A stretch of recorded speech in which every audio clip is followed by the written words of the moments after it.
In the heart of downtown Toronto, just down from Bay Street, thousands of people every day are about to see a message from Alberta. You can't hurt Alberta without hurting Canada. On Monday, advocacy group Fairness Alberta will unveil a billboard which highlights the net fiscal contributions made by Alberta and Ontario to the rest of the country. If we lose Alberta, then Ontario's going to be left all on their own, and there's just no way that they can afford to carry the country by themselves. Buick plans to travel east next week to deliver this message. Premier Jason Kenney is already there.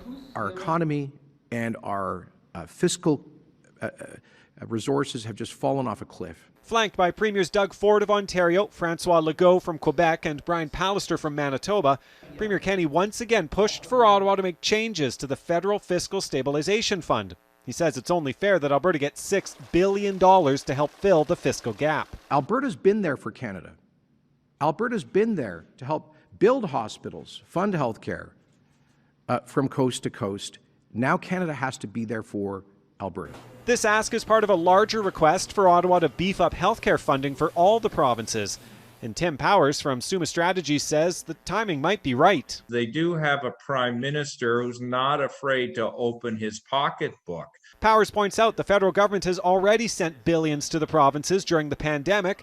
And while Ottawa will have its own priorities, the federal-provincial relationship right now is pretty good. There's less backstabbing and gorging of eyeballs out, and instead everybody's saying, let's play fair and well together.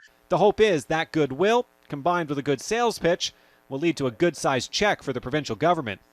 Tom Vernon, Global News.